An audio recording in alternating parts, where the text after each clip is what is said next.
ये chopper service की जहां तक बात है उसके बारे में हमें और डिटेल्स दीजिए, क्योंकि कहीं ना कहीं बहुत बड़ा फोकस है कनेक्टिविटी पर। चाहे वो एयरपोर्ट के थ्रू हो, चाहे वो चॉपर सर्विस के थ्रू हो, स्पेशल ट्रेन्स के जरिए हो, कनेक्टिविटी पे बहुत बड़ा फोकस है। चॉपर सर्विस के बारे में बताइए। और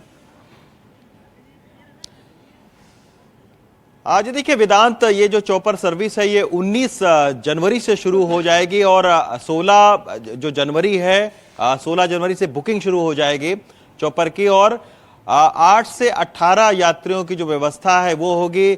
6 चॉपर चलेंगे, यानी 3 लखनऊ से अयोध्या और 3 अयोध्या से लखनऊ, यानी 6 जो चॉपर हैं उनको जो सर्विस है ली जाएगी। चॉपर के अलावा जो है वो आज एक और खबर आई है कि मुंबई से अयोध्या की जो सीधी फ्लाइट है वो आज से शुरू हो चुकी है। अभी तक जो फ्लाइट थी वो गुजरात से होती थी और दिल्ली से रहती थी फ्लाइट, लेकिन अब जो है आज से मुंबई से भी जो फ्लाइट की सर्विसेज है वो शुरू हो गई है। हालांकि उत्तर प्रदेश सरकार ने बहुत पहले ये घोषणा की थी कि जो चॉपर की सर्विस है उसको शुरू करवाया जाएगा, लेकिन अब जो है अभी थोड़ी देर पहले ये खबर आई है कि 19 तारीख से जो है वो चॉपर सर्विस अयोध्या के लिए चलने लगेगी। इसमें तकरीबन अगर कोई लखनऊ से बैठता है यात्री तो उसको 30 से 40 मिनट का वक्त लगेगा अयोध्या तक पहुंचने में। और लखनऊ के रामाबाई पार्क से जो है चॉपर जो है वो उड़ान भरेगा और यहाँ पर हवाई अड्डे तक जो है वो चॉपर आएगा। ये कहा जा रहा है कि अभी जो इसका किराया है वो अभी तय नहीं किया जा रहा है, लेकिन जो सूत्र हैं वो ये कह रहे हैं कि हो सकता है इसका किराया, चूंकि सर्ज प्राइस लगेगी, अगर यात्रियों की तादाद ज़्यादा रहेगी तो ज़्यादा किराया रहेगा।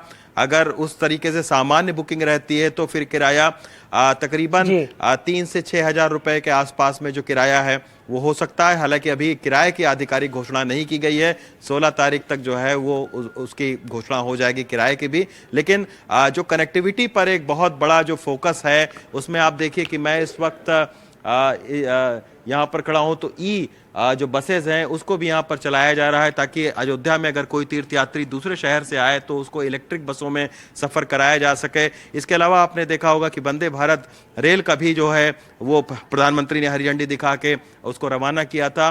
तो हवाई जो है हवाई जहाज से रेल यात्रा के जरिए और सड़क यात्रा के जरिए जो है वो देश के अलग अलग जगहों से, विदेशों तक से भी जो लोग हैं वो अयोध्या में पहुंच सकते हैं अब। जी अच्छा, किराए की आपने बात करी तो जहां तक फ्लाइट के प्राइसेस हैं तो लगभग 400% वो बढ़ गए हैं पिछले कुछ हफ्तों में। जो चीपेस्ट टिकट है वो लगभग 24-25 हज़ार का है। तो फ्लाइट टिकट के जो प्राइसेस हैं वो बहुत ही ज़्यादा सोर कर रहे हैं, particularly in the past 1 week. जी देखिए वेदांत, ये हर कहीं पर होता है कि जब कभी भीड़ ज़्यादा बढ़ती है, यानी जब लोग ज़्यादा बढ़ते हैं तो फिर जो है वो हर चीज़ महंगी हो जाती है। ना सिर्फ फ्लाइट के टिकट, बल्कि मैं आपको बताऊं कि अयोध्या के जो होटल हैं उन होटल के किराए में दुगना तिगुना तक की बढ़ोतरी हो चुकी है। तमाम सारे ऐसे लोग आ रहे हैं जिनको होटल नहीं मिल रहा है अयोध्या में। हालांकि अभी बहुत सारे जो होटल हैं, करीब 110 जो नए होटल हैं उनको बनने के लिए उन्होंने अपना एक प्रपोजल यहाँ पर प्रशासन में जमा करवाया है। 110 अभी और होटल बनेंगे और खुद मुख्यमंत्री ये कह चुके हैं कि 7 स्टार होटल अयोध्या में बनेगा, लेकिन ये वेज होगा, यानी वेज खाना ये लोग परोसेंगे। तो अपने हिसाब से जो है वो होटल भी बन रहे हैं।